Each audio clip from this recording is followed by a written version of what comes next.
আপনাদের সবাইকে স্বাগত জানাচ্ছি আজকে রন্ডেভু উইথ আরকেতে।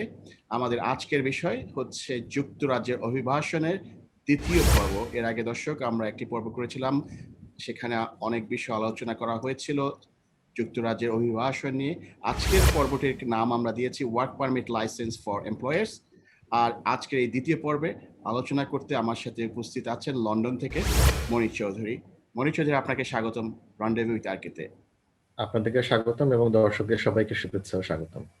দর্শক, আপনারা যারা আমাদের প্রথম পর্বটি আপনারা দেখে থাকবেন, তা ওই পর্বতে আমরা অনেক কিছু মনির চৌধুরীর কাছ থেকে আমরা জেনেছি কিভাবে কি ধরনের ভিসা ওয়ে আছে যাতে যুক্তরাজ্যে অভিবাসন করা যায়। আর সেখান থেকে আমরা আজকে স্পেসিফিক টপিকস নিয়ে আলোচনা করতে যাচ্ছি, সেটি হচ্ছে work permit license for employers. Recently আপনারা সবাই জানেন যে যুক্তরাজ্যে ব্রেক্সিট অলরেডি কার্যকর হয়ে গেছে এবং এই ব্রেক্সিট কার্যকর হওয়ার পরে অনেক ধরনের ভিসা, ওয়ার্ক ভিসা রিলেটেড অনেক কিছু পরিবর্তন এসেছে। আর এই বিষয়গুলো নিয়ে আজকে আমরা আলোচনা করব। শুরুতেই মনির চৌধুরী, আপনার কাছে জানতে চাচ্ছি কি ধরনের পরিবর্তন এসেছে work permit licence related for employers যুক্তরাজ্যে। ধন্যবাদ রিয়াসাত কামাল। সুধী দর্শক, আপনাদের সবাইকে শুভেচ্ছা আমাদের সঙ্গে থাকার জন্য এবং আমাদেরকে এই অনুষ্ঠানের মাধ্যমে আপনাদের কাছাকাছি আসার জন্য সুযোগ করে দেওয়ার জন্য আমি রন্ডেভু উইথ আরকে এই অনুষ্ঠান এবং সঞ্চালক রিয়াসাত কামালকে বিশেষভাবে ধন্যবাদ জানাই। এই অনুষ্ঠানের মাধ্যমে আসলে রিয়াসাত কামাল আপনি জানেন যে আমরা দর্শকদেরকে এবং আমাদের ভিউয়ার্সদেরকে আমরা যুক্তরাজ্য অভিবাসনের বিভিন্ন দিক সম্পর্কে আলোচনা করার প্রক্রিয়াগত অনুষ্ঠানের মাধ্যমে শুরু করেছিলাম। আমরা বলেছি গত অনুষ্ঠানে যে কি কি উপায়ে যুক্তরাজ্যে আপনারা আসতে পারেন। আজকে সেই ধারাবাহিকতায় আজকে আমরা স্পেসিফিক ওয়েজ গুলোতে একটা একটা করে আমরা আসব। তো প্রথম পর্বে আমরা সাধারণভাবে বলেছি কি কিভাবে বা কি কি উপায়ে আসা যায়। আজকে আমরা বলবো একটি স্পেসিফিক ওয়ে, যেটা হচ্ছে ওয়ার্ক পারমিট বা স্কিলড ওয়ার্কার ভিসা, এই সম্পর্কে। তো এক্ষেত্রে আমি শুরুতে একটি কথা জানিয়ে দিই যে এই অনুষ্ঠানের মাধ্যমে আসলে আমার এবং রিয়াসাত কামাল আমাদের উদ্দেশ্যটা দর্শক আপনারা জানবেন যে আমরা জানতে চাই যে ভিসা সিস্টেমটা কিভাবে আপনারা সহজেই নিজের প্রয়োজনে ব্যবহার করবেন। এক্ষেত্রে আমরা লিগ্যাল অ্যাডভাইস সরাসরি দিচ্ছি না। আপনারা অবশ্যই যখন নিজেরা স্কিল ওয়ার্কার লাইসেন্স বা ওয়ার্ক পারমিটের জন্য আবেদন করবেন তখন অবশ্যই একজন এক্সপার্টের সহযোগিতা নেবেন। এটা আমাদের এই অনুষ্ঠানের মাধ্যমে সাধারণ তথ্যগুলো আপনাদেরকে আমরা জানিয়ে দেব এবং যদি আপনাদের কোনো ফার্দার কোয়ারিজ থাকে বা কোনো প্রশ্ন থাকে বা মন্তব্য থাকে আপনারা আমাদেরকে জানাতে পারেন। সঞ্চালক উনি রিয়াসাত কামাল আপনাদেরকে জানিয়ে দেবেন। আর আমাদের এই অনুষ্ঠানে আরেকটি লক্ষ্য হচ্ছে যে আপনারা যাতে প্রতারিত না হন, কারণ এই বিষয়গুলো আমরা দেখেছি যে অভিবাসন প্রক্রিয়ায় একটা বড় অংশের মানুষ কিন্তু প্রতারিত হয়। কারণ আমরা চাই যে কোনো উপায়ে এই যুক্তরাজ্য বা অন্যান্য দেশগুলোতে আমরা যেতে চাই বা অভিবাসনের জন্য বিভিন্ন রকম ভাবে আমরা নিরুপায় হয়ে যাই। অনেক সময় আমাদের এই অসহায়ত্ব বা না জানার সুযোগটা কিন্তু কিছু স্বার্থান্বেষী মানুষ নিয়ে নেয়। তো আমরা চাইবো যে আপনারা আমাদের এই তথ্যভিত্তিক অনুষ্ঠানটি ফলো করে সঠিক তথ্যের ভিত্তিতে এবং সত্যিকার একজন এক্সপার্টের সাহায্য নিয়ে আপনারা অভিবাসন প্রক্রিয়াটা শুরু করবেন এবং আমরা বিশ্বাস করি যে এভাবে যদি আপনারা আগান তাহলে অভিবাসন প্রক্রিয়াটা আপনার জন্য সহজতর হবে। তো যেটা বলছিলাম যে গত 31শে ডিসেম্বর যুক্তরাজ্য একেবারে আনুষ্ঠানিকভাবেই ব্রেক্সিটের মাধ্যমে ইউরোপিয়ান ইউনিয়ন থেকে বের হয়ে গেছে। গত বছর 31শে জানুয়ারি এই প্রক্রিয়াটি আনুষ্ঠানিকভাবে শুরু হয়েছিল ব্রেক্সিট কার্যকরের মাধ্যমে, আর ট্রানজিশনাল পিরিয়ডটা 31শে ডিসেম্বর 2020 সালে শেষ হয়ে গেছে। তো এর আগেই আমরা দেখেছি যে গত সেপ্টেম্বর অক্টোবর থেকে যুক্তরাজ্য তাদের অভিবাসন আইনে বিশেষ করে ওয়ার্ক পারমিট এবং স্টুডেন্ট ভিসা এই সেক্টরটিতে একটা বড় ধরনের পরিবর্তন আনে। তো এক্ষেত্রে যেটা যে সহজ ভাবে যে বলতে গেলে যে পরিবর্তনগুলো এসছে সেটা হচ্ছে যে 1st of December 2020 সালে 1 ডিসেম্বর থেকে আগে যে টিয়ার 2 ওয়ার্ক ভিসার যেটা নাম ছিল টিয়ার 2 ভিসা, এই ওয়ার্ক ভিসার নাম পরিবর্তন করে এটাকে স্কিলড ওয়ার্কার ভিসা হিসেবে নাম পরিবর্তন করে নতুন ক্যাটাগরি ওপেন করা হয়েছে। এই ক্যাটাগরির আওতায় আগে ইউরোপিয়ান ইউনিয়নের অংশ নেওয়ার কারণে যুক্তরাজ্যের স্কিল শর্টেজটা তুলনামূলকভাবে কম ছিল। তো ব্রেক্সিটকে সামনে রেখে একটা প্রেডিক্টেড স্কিল শর্টেজ বা স্কিল ওয়ার্কার শর্টেজের কথা মাথায় রেখেই আমার বিশ্বাস যে যুক্তরাজ্য সরকার এই পরিবর্তনগুলো এনেছে, যার ফলে আগে যে কোটা সিস্টেমটা ছিল, স্কিল ওয়ার্কার 20,000 স্কিল ওয়ার্কার আসার, ইউকেতে আসার যে কোটা সিস্টেমটা ছিল সেটা উঠে গেছে। এখন আর কোনো কোটা নাই। নন ইইউ কান্ট্রি থেকে যুক্তরাজ্যে আসার জন্য কোনো সংখ্যাভিত্তিক কোনো কোটা আর থাকছে না। তার মাধ্যমে সব অবারিত হয়ে গেছে। এখন সুযোগ কিন্তু আমাদের সবার জন্য একটি বড় সুযোগের সম্ভাবনার দ্বার উন্মোচন হয়েছে আমি বলবো। তো এক্ষেত্রে ইউরোপিয়ান ইউনিয়ন এবং নন ইউরোপিয়ান ইউনিয়নের মাইগ্রেন্ট বা যারা আসতে চান ঢুকতে চান তাদের ক্ষেত্রে কিন্তু ওনার ভেদাভেদ থাকছে না। সবাইকেই এখন এই স্পন্সরশিপ লাইসেন্সের আওতায় স্কিল ওয়ার্কার ভিসা নিয়ে কাজ করতে হবে, যেটি আগে ইউরোপিয়ান ইউনিয়নের নাগরিকদের দরকার ছিল না। নিউ স্কিল ওয়ার্কার ক্যাটাগরিতে আরেকটা বড় ধরনের পরিবর্তন এসেছে, যে স্যালারি লেভেলটা নামিয়ে আনা হয়েছে। সর্বনিম্ন 20,480 পাউন্ড, 20,480 পাউন্ডসে নামিয়ে আনা হয়েছে। এবং বেশিরভাগ ক্ষেত্রেই এই স্যালারি থ্রেশহোল্ডটা আগে যেটা 29,000 ছিল সেটি 25,600 করা হয়েছে। শর্টেজ অফ অকুপেশন অথবা আপনার যে ক্ষেত্রগুলোকে স্টেম সাবজেক্ট বলে, স্টেম সাবজেক্ট, সেগুলোর ক্ষেত্রে ছাড়া অন্যান্য ক্ষেত্রে 25,600 পাউন্ড। আর স্কিল শর্টেজ যেগুলো আছে সেক্ষেত্রে সর্বনিম্ন 20,480 পাউন্ড স্যালারি দেখালেই আপনারা এই ভিসার জন্য অ্যাপ্লাই বা আবেদনের জন্য বিবেচিত হতে পারবেন। আরেকটি বিষয় হয়েছে, সেটি হচ্ছে যে স্যালারি লেভেলের পাশাপাশি স্কিল লেভেলটাকেও নামিয়ে আনা হয়েছে। যেটি আগে লেভেল 4 ছিল, সেই লেভেল 4 জবগুলোর নিচে আগে এই ওয়ার্ক পারমিটের জন্য আবেদন করা যেত না বাইরে থেকে, যেটি এখন লেভেল 3-তে নামিয়ে আনা হয়েছে। আমরা দেখাবো কিভাবে এই লেভেল 3 বা লেভেল 4 আপনারা বুঝবেন আপনার জবটি কোন লেভেলে আছে, সেই লেভেলটি বুঝবেন, সেটি আমি আজকে আপনাদেরকে দেখিয়ে দেব। তো এই স্কিল লেভেলেও একটি কোটা চলে আসছে, নামিয়ে আনা হয়েছে। আর শর্টেজ অফ অকুপেশনের পাশাপাশি যেটা হয়েছে যে লাইসেন্স অ্যাপ্লিকেশন প্রক্রিয়াটা অনেক সহজতর করা হয়েছে। যারা প্রসপেক্টিভ এমপ্লয়ার্স, আজকে আমাদের এই অনুষ্ঠানটা তাদের জন্যই আমি মূলত এই আমাদের পর্বটি করেছি, আমরা সাজিয়েছি, যে আপনারা যারা এমপ্লয়ার, যারা আপনারা ইউকেতে একটি কোম্পানি বা আপনাদের ব্যবসায় মাইগ্রেন্টদেরকে নিয়োগ করতে চান, তাদের কি করতে হবে সেই প্রক্রিয়াটি আমাদের অনেক সহজতর হয়েছে এই নতুন স্কিলড ওয়ার্কার ভিসা সিস্টেমের মাধ্যমে। তো আজকে আমরা প্রথম পর্বে আমরা দেখব যে একজন স্কিলড ওয়ার্কারকে আনতে গেলে কি করতে হবে। তা আমরা আপনারা হয়তো জানেন দর্শক যে একজন স্কিলড ওয়ার্কারকে ওয়ার্ক পারমিট দিয়ে আপনাকে যদি নিয়োগ করতে হয়, এমপ্লয় করতে হয়, তাহলে যুক্তরাজ্যের আইন অনুযায়ী এমপ্লয়ারকেও কিন্তু একটা লাইসেন্স নিতে হয়। এই লাইসেন্সটা হচ্ছে ওয়ার্ক লাইসেন্স। ওয়ার্ক লাইসেন্সগুলো আপনাদেরকে, ওয়ার্ক লাইসেন্স যদি আপনার না থাকে তাহলে কিন্তু আপনি কোনো মাইগ্রেন্টকে আপনি এমপ্লয় করতে পারবেন না। সো এই ক্ষেত্রে আপনারা অবশ্যই লাইসেন্স ছাড়া যদি আপনি কোনো স্কিলড ওয়ার্কারকে যুক্তরাজ্যের বাইরে থেকে আনতে চান, তাহলে আপনাকে লাইসেন্সটা নিয়ে তারপরে আপনি তাকে ওয়ার্ক পারমিট ইস্যু করে আনতে পারবেন। এছাড়া যদি যুক্তরাজ্যের ভেতরে আপনার কোনো মাইগ্রেন্ট থাকে এবং আপনার যদি তার যদি ওয়ার্ক রাইট থাকে, তাহলে এই লাইসেন্সের প্রয়োজন হবে না। এই লাইসেন্সের ব্যাপারটি আসছে শুধুমাত্র আপনি যদি কোনো মাইগ্রেন্টকে যুক্তরাজ্যের বাইরে থেকে আপনি আনতে চান, অথবা যে মাইগ্রেন্টের এখন কাজের কোনো অধিকার নেই, তাকে আপনি ওয়ার্ক পারমিট ইস্যু করলে এই ওয়ার্ক ভিসার মাধ্যমে সে আপনার ব্যবসায় এমপ্লয়ি হিসেবে যোগ দিতে পারবে। একটা প্রশ্ন, যে সহজ করার জন্য যাতে দর্শকদের বুঝতে, মানে যেটা হচ্ছে যাদের এই মুহূর্তে ওয়ার্ক ভিসা আছে তাদের জন্য লাগবে না বেসিক্যালি।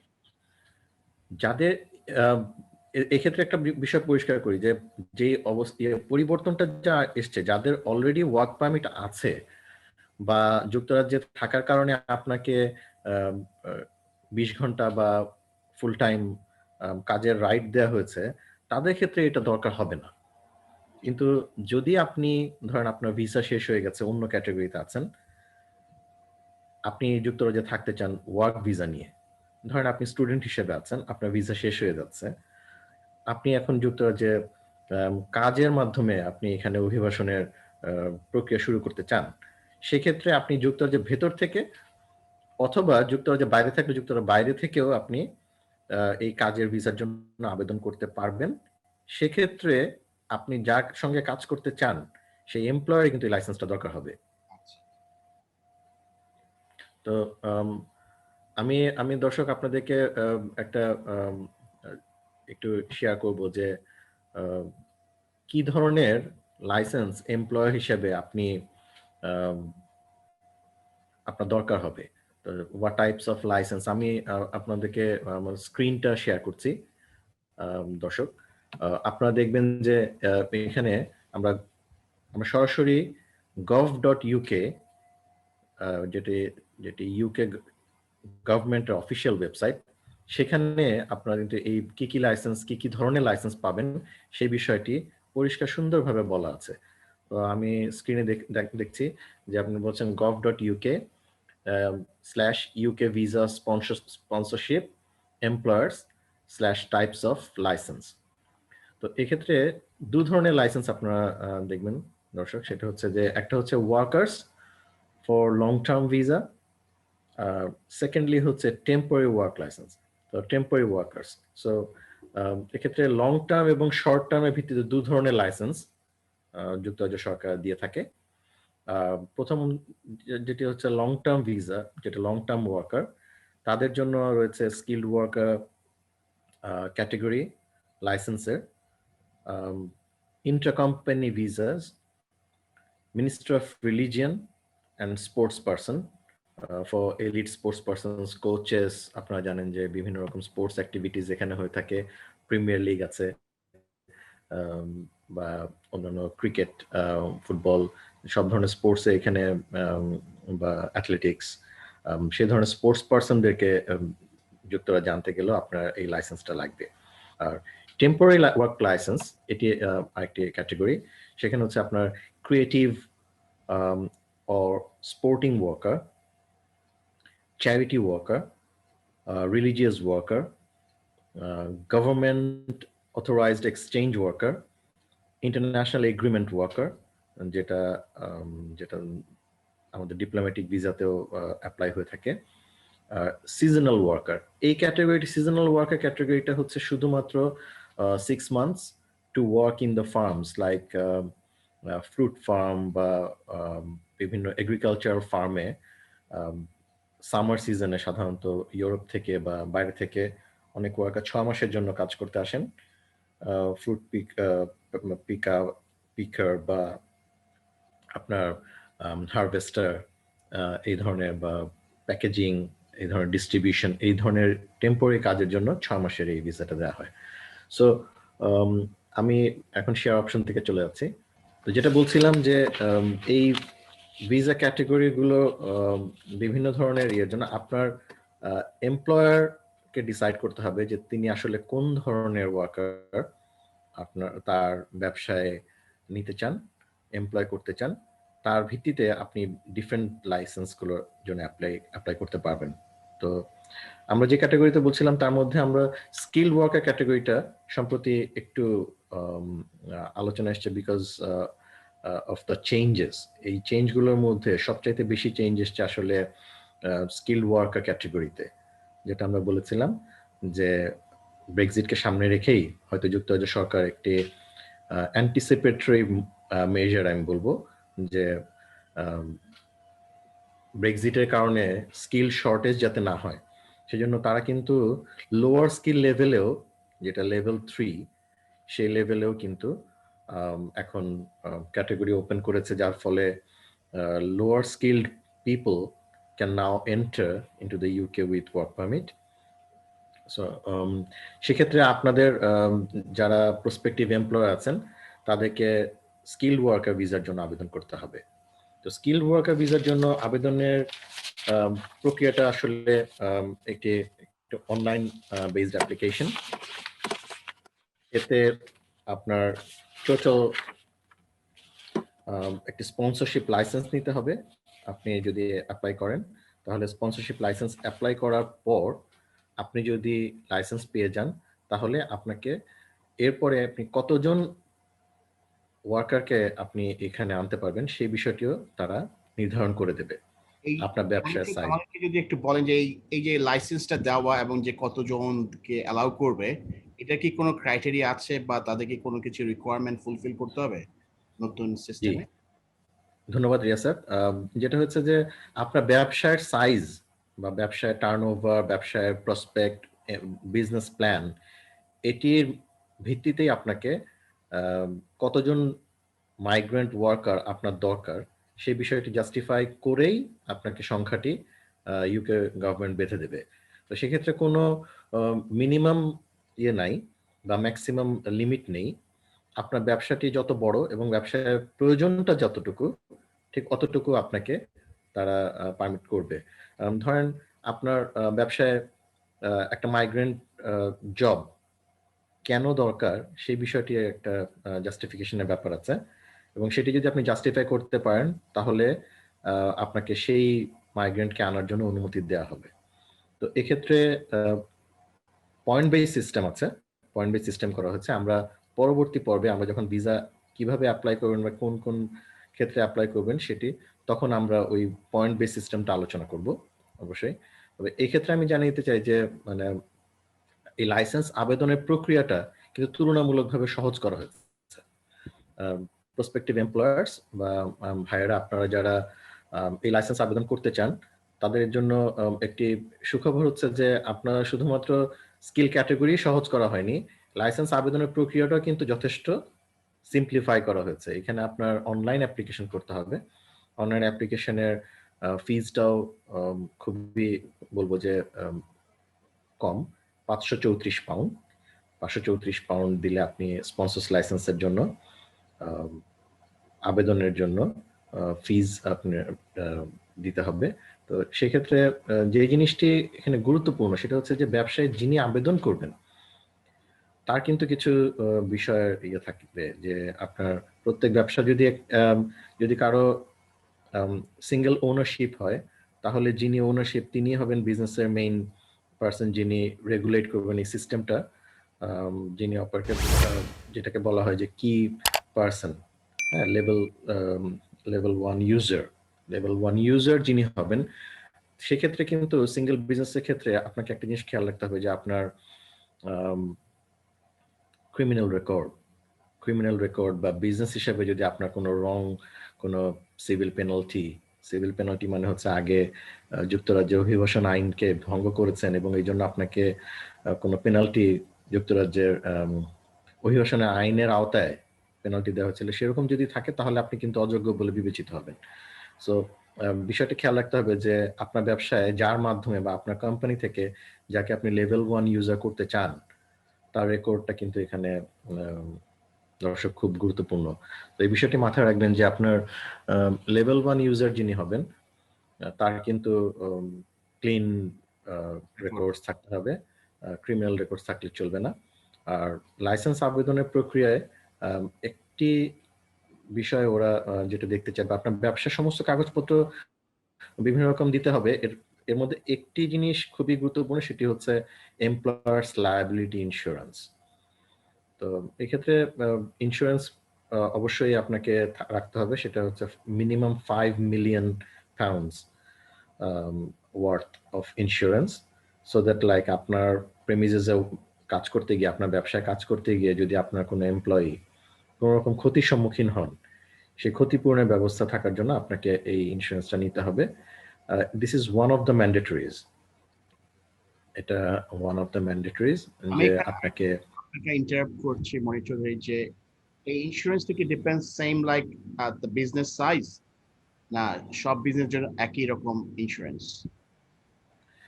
এটা অবশ্যই বিজনেস সাইজের উপরে, হ্যাঁ, বিজনেসের আপনার টোটাল কতজন এমপ্লয়ি কাজ করবে বা প্রসপেক্টিভ আপনার কতজন কাজ করছে, আপনার প্রিমিসের size, business type, risk type, এটা আপনারা যদি বিভিন্ন ধরনের ইন্স্যুরার যুক্তরাজ্যে আছেন, তারা কিন্তু এটার বিবেচনা ভিত্তিতে আপনার প্রিমিয়ামটা ডিপেন্ড করবে।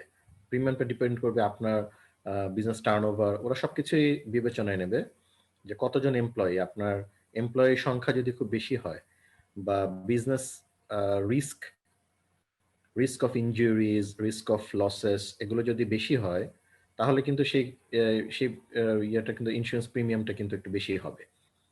হ্যাঁ, তো সেটা ভিত্তিতে ইন্স্যুরেন্স। আর আপনাদের যেটা এইচএমআরসি বা যুক্তরাজ্য সরকারের যেটা রেভিনিউ ডিপার্টমেন্ট, হার ম্যাজেস্টিজ রেভিনিউ ডিপার্টমেন্ট, সেটা হচ্ছে এইচএমআরসি। এইচএমআরসির সঙ্গে আপনাদের রেজিস্টার্ড হতে হবে as a business, as a business company. আপনার ব্যবসাটা কোম্পানির সাথে রেজিস্টার্ড হতে হবে এবং কোম্পানি ডিরেক্টরস, এমপ্লয়মেন্ট ডিরেক্টরস কবে কবে কারা অ্যাপয়েন্টেড হয়েছেন সেটা, সেই লিস্টটা লাগবে। আর আপনার ব্যবসায় কতজন কাজ করছে তার পেরোল সিস্টেম, আপনার কোম্পানি ট্যাক্স, আপনার ট্যাক্স আইনের আওতায় আপনি দিয়েছেন কিনা, কর্পোরেশন এবং কোম্পানি ট্যাক্স রিটার্ন এবং কর্পোরেশন ট্যাক্স আপনি পে করছেন কিনা, আপনার বিজনেসটা লিজ যদি থাকে বা আপনার যদি ফ্রি হোল্ড প্রপার্টি থাকে, সেই প্রমাণটা লাগবে যে আপনার একটা বিজনেস লাইসেন্স আছে লোকাল অথরিটির সাথে এবং আপনার বিজনেসটা রেগুলার ট্যাক্স দেয় এবং ট্যাক্স রিটার্ন দেয় কোম্পানি হাউসের সঙ্গে। এই কাগজগুলো মূলত লাগবে। তো এক্ষেত্রে কাগজের যে বিষয়টা, সেটার জন্য আমরা একটা ছোট্ট স্ক্রিন শেয়ার করতে পারি যে মূলত কি কি জিনিস আপনার কাজে লাগবে। সেটা হচ্ছে যে জেনারেলি কাগজগুলো লাগবে, যেমন আপনার কারেন্ট কর্পোরেট ব্যাংক অ্যাকাউন্ট, যদি আপনার ভিএটি রেজিস্ট্রেশন থাকে তাহলে ভিএটি সার্টিফিকেট, আপনার ব্যাংক থেকে ব্যাংক স্টেটমেন্ট এবং letter for corporate banking provider, আর যদি আপনার ফ্র্যাঞ্চাইজি থাকে ফ্র্যাঞ্চাইজি এগ্রিমেন্ট, যদি আপনার রেগুলেটরি বডি ডকুমেন্ট, যদি ধরেন আপনার কেয়ার হোম থাকে, কেয়ার কোয়ালিটি কমিশন থেকে একটা সার্টিফিকেট, আপনার বিজনেস প্ল্যানিং পারমিশন, যদি আপনার এটা কোনো ফুড বিজনেস হয়ে থাকে তাহলে ফুড সার্ভিস রেটিং যেটা, সেটা লাগবে। আপনার যদি রেস্টুরেন্ট থাকে তাহলে আপনার রেস্টুরেন্টের লাইসেন্স, আগে আমরা বলেছি যে এমপ্লয়ার্স লায়াবিলিটি ইন্স্যুরেন্স, যেটা এটা আপনাদের লাগবে।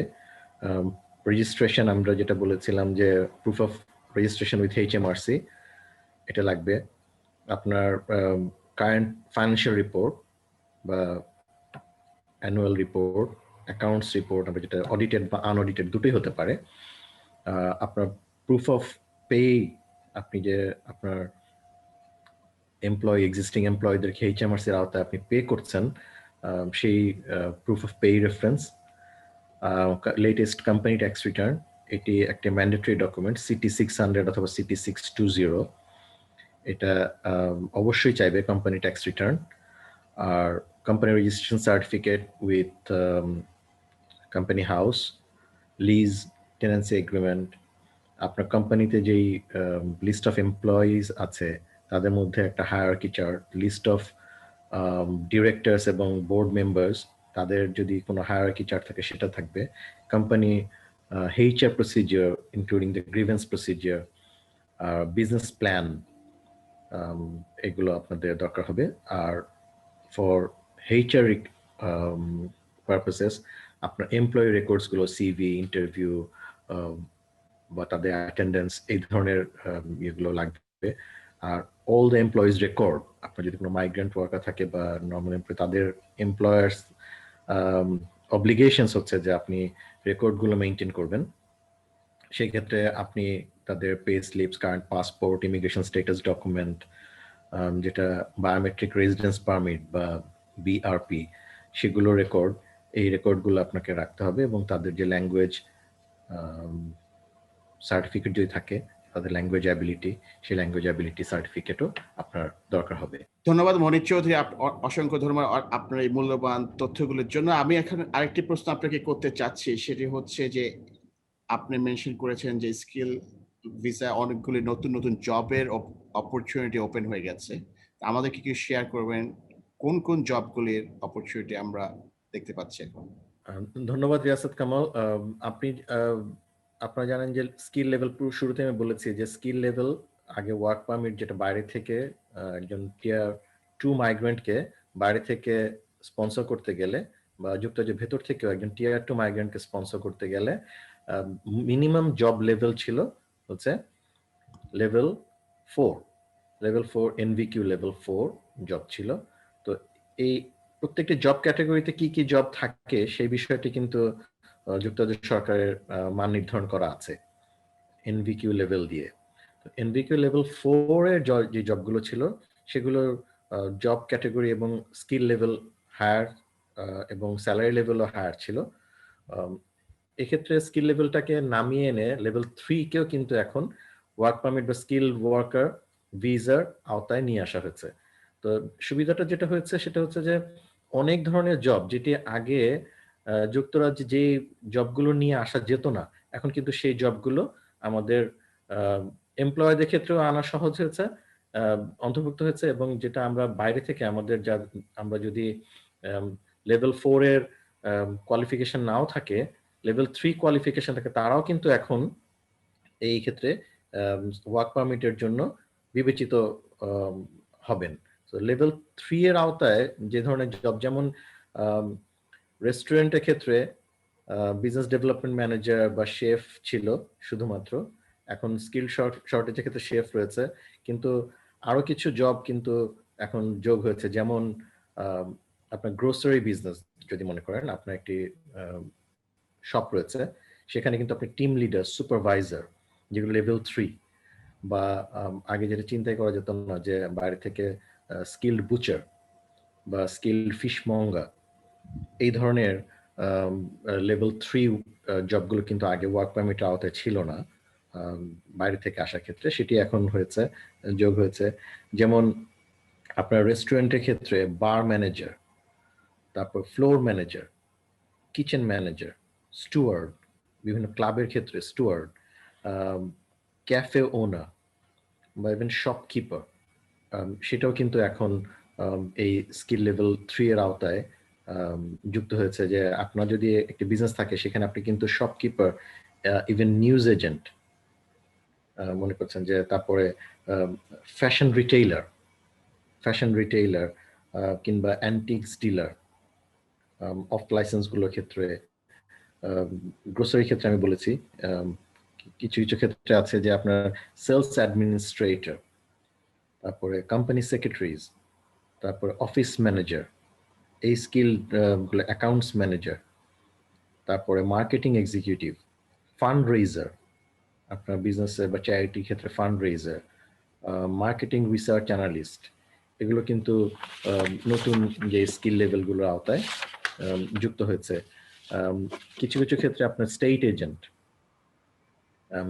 বিজনেসে আপনি স্টেট এজেন্টকে যুক্ত করতে পারছেন। কেয়ার হোম রিলেটেড যদি থাকে, আপনি যদি কোনো কেয়ার হোম থাকে, তাহলে সেক্ষেত্রে আপনি কেয়ার ম্যানেজার কিংবা ডে কেয়ার সেন্টার ম্যানেজার, অনেক সেন্টার থাকে সেখানে সেন্টার ম্যানেজার, নার্সিং হোম ওনার, রেসিডেন্সিয়াল ম্যানেজার, ফ্যাসিলিটিস ম্যানেজার, এই ধরনের। তারপরে আপনার লেটিং এজেন্ট কিন্তু স্কিল লেভেল 3, তো সেটাও অন্তর্ভুক্ত হয়েছে। আপনার যদি পাব বা অফ লাইসেন্স থাকে, সেক্ষেত্রে পাবলিকান বা পাব ম্যানেজার, এটাও কিন্তু আপনার আছে। এছাড়াও রেস্টুরেন্ট ম্যানেজার, অপারেশনস ম্যানেজার, এগুলো কিন্তু থাকছে। তো আমি আমি পরবর্তীতে যখন আমাদের ভিসা ক্যাটাগরি অ্যাপ্লিকেশনের পর্বতে আসবো, আগামী পর্বে আমি জানিয়ে দেবো যে আপনি স্কিল লেভেলটা কিভাবে ফাইন্ড আউট করবেন। তো যেটা সংক্ষেপে জানাচ্ছি যে সেটা হচ্ছে স্কিল লেভেল 3 আন্ডারে যে কোনো জব এখন আপনার স্কিলড ওয়ার্কার ভিসার জন্য এলিজিবল হিসেবে বিবেচিত হবে। সো এটি আমাদের যেমন এমপ্লয়ার্সের জন্য যেমন একটা নতুন সুযোগ হয়েছে বাইরে থেকে লোক নিয়ে আসা বা মাইগ্রেন্ট নিয়ে আসা, এবং বাইরে থেকে যারা আসতে চান তাদের জন্য কিন্তু লোয়ার স্কিল নিয়ে যুক্তরাজ্যে প্রবেশের সুযোগ তৈরি হয়েছে। তো আমি এটা বলবো যে এটি একটা বিরাট সম্ভাবনা এবং আপনারা এই বিষয়ে সতর্কভাবে আগালে যুক্তরাজ্যে অভিবাসন প্রক্রিয়াটা সহজ হবে। ধন্যবাদ। ধন্যবাদ মনির চৌধুরী, আপনার অসংখ্য গুরুত্বপূর্ণ ইনফরমেশন আপনি আমাদের সাথে শেয়ার করেছেন। আমরা আপনার কাছ থেকে জানতে পারলাম যে ওয়ার্ক পারমিট লাইসেন্স কিভাবে পেতে হয় এবং কি ধরনের পদ্ধতি বা কি ধরনের নতুন নতুন জবগুলি ওপেন হয়েছে যা আগে ছিল না লেভেল 3 তে। এখন যারা বাংলাদেশ থেকে, বাংলাদেশের মতো দেশগুলো থেকে অ্যাপ্লাই করতে পারবে, ইউকে তে আসতে পারবে, অনেক অপরচুনিটি ক্রিয়েট হয়েছে এবং এই সবগুলি আপনার মাধ্যমে আমরা আজকে জানতে পারলাম। দর্শক মণ্ডলী, আপনারা আশা করি অনেক উপকৃত হয়েছেন। কিন্তু এরপরেও যদি আপনাদের মনে কোনো প্রশ্ন থাকে কোনো ইনফরমেশন আপনি যদি জানতে চান, আপনারা আমাদের সাথে কমেন্টে যোগাযোগ করতে পারেন অথবা ইমেলের মাধ্যমে যোগাযোগ করতে পারেন। আমরা আজকে এখানেই বিদায় নিচ্ছি। আমাদের আজকের পডকাস্টের দ্বিতীয় পর্ব, আপনাদেরকে আগামী পর্ব দেখার আমন্ত্রণ রইল। আর সেই সাথে আপনারা আমাদের এই পর্বগুলো যদি ভালো লেগে থাকে তাহলে রনডেভিজ উইথ আরকে সাবস্ক্রাইব করতে ভুলবেন না। আর সেই সাথে আজকে আমরা এখানে বিদায় নিচ্ছি। ধন্যবাদ সবাইকে।